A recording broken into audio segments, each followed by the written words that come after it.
کون تھا؟ کعبہ سے اتنی نفرت کیوں کرتا تھا کہ 60,000 لشکر لے کر اس پر حملہ کر دیا اور اسے گرانے کی کوشش کی؟ ابراہ، یہ بات اس وقت کی ہے جب عرب میں جاہلیت تھا۔ یہ عرب کا ایک بادشاہ تھا، یمن کا بادشاہ تھا۔ عرب میں جاہلیت تھا، جاہلیت کا وقت تھا، بیٹیوں کو زندہ دفنایا جاتا تھا۔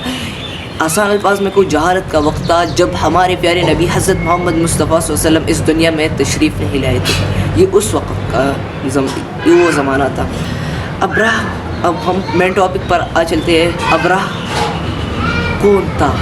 کعبہ سے اتنی نفرت کیوں کرتا تھا؟ کعبہ سے نفرت اسی لیے کرتا تھا، سارے لوگ یہاں آ کر طواف کرتے ہیں اور کچھ لوگ ایسے ہیں جو اس سے خوب پیسے کما رہے ہیں، خوب منافع کرتے ہیں۔ ابراہ نے سوچا بھی ایک عالیشان عمارت بنائیں گے۔ اس نے یمن کے ایک بڑے سے شہر میں ایک بڑا چرچ بنایا۔ کچھ مکمل کیا تو پتہ چلا کہ کوئی بھی یہاں نہیں آ رہا، چرچ کی طرف کوئی بھی نہیں آ رہا، پھر بھی سب لوگ مکہ یعنی کہ کعبہ کی طرف جا رہے ہیں۔ ابراہ غصہ ہو گیا اور اس نے کہا کہ اب میں کعبہ کو گراؤں گا۔ ابراہ کون تھا؟ ابراہ نہ کسی کوئی شہزادہ تھا، نہ کسی راجہ مہاراجہ کا بیٹا تھا، بلکہ حبشہ کے عام بزنس مین کا غلام تھا، چھوٹے بزنس مین کا غلام تھا۔ حبشہ اور یمن یہ دونوں تقریباً ایک ساتھ تھے۔ حبشہ جو ہے نا، اس میں رہتے تھے عیسائی، ادھر رہتے تھے یہودی، یمن میں یہودی رہتے تھے۔ یمن یہودی اور عیسائی تو آلریڈی اس کی جو ہے نا لڑائیاں ہیں، سب کچھ ہے نا۔ تو جو یہودی تھی نا یمن کی، اس نے حبشہ پر حملہ کر دیا اور بہت ساری جگہوں کو نقصان پہنچایا۔ Rome the great empire of on this time, اس وقت کا سب سے پاورفل امپائر رومن تھا، روم جسے کہا جاتا ہے۔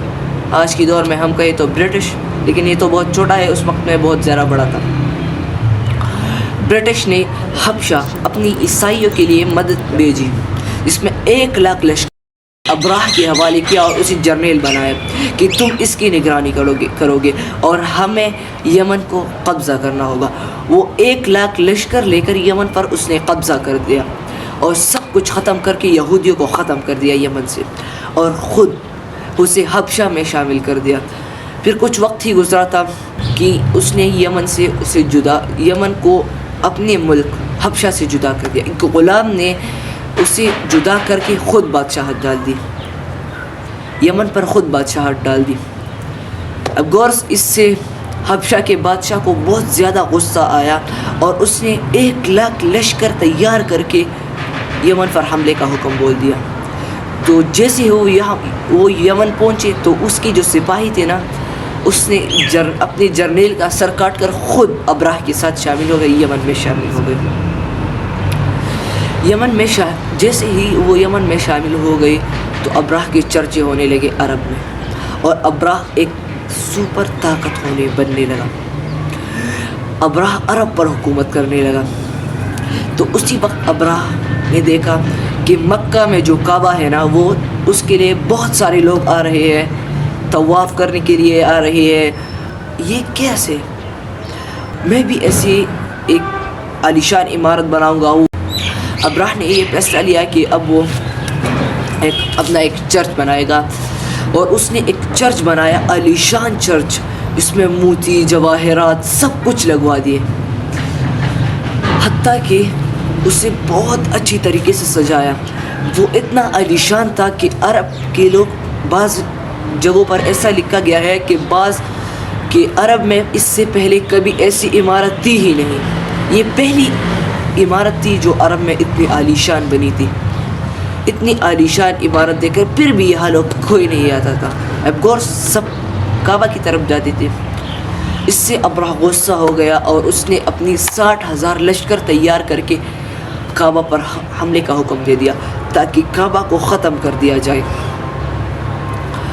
اب گورس کعبہ کو ختم کرنا تو امپاسبل تھا، لیکن اب اس نے ٹھان لیا تھا کہ وہ ختم کرے گا اور وہ آگے بڑھنے لگا۔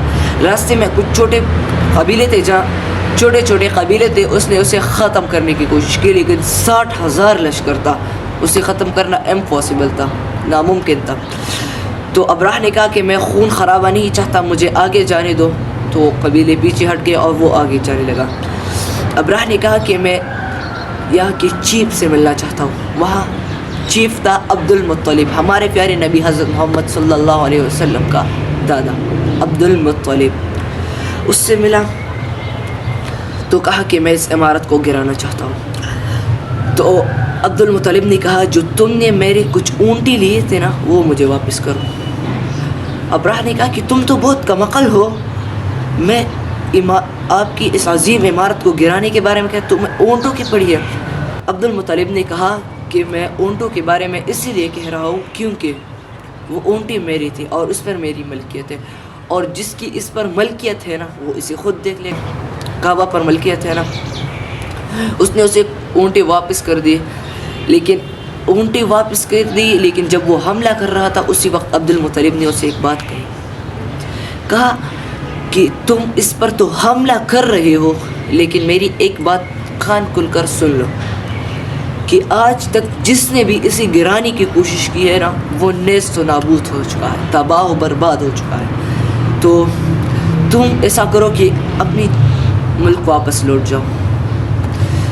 وہ پیچھے نہیں ہٹنے والا تھا ابراہ، تو اس نے کہا یہ ممکن نہیں، اور اس نے اگلی صبح ہی کعبے پر حملے کا حکم دے دیا۔ 60,000 لشکر لے کر وہ کعبے کے قریب پہنچ گیا۔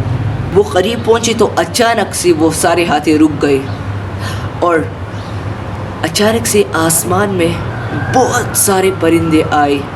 کہا جاتا ہے کہ اس پرندوں کو نہ اس سے پہلے کہیں دیکھا گیا تھا اور نہ اس کے بعد کبھی دیکھا گیا ہے، یہ پہلی اور آخری بار دیکھا گیا تھا اس دنیا میں۔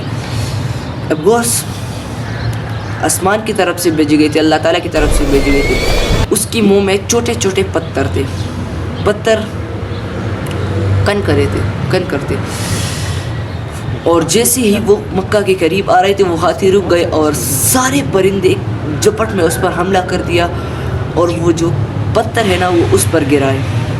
اس سے ابراہ کی فوج نیست و نابود ہو گئی۔ کہا جاتا ہے کہ لکھا جاتا ہے بعض کتابوں میں کہ ابراہ کی فوج کی جب وہ پتھر اس کی بدن پر لگتی تھی نا تو اس کی فوج کی سپاہیوں کی ہڈیاں باہر نکل آتی تھی، بعض پتھر انسان کی بدن کے اندر گھس جاتی تھی۔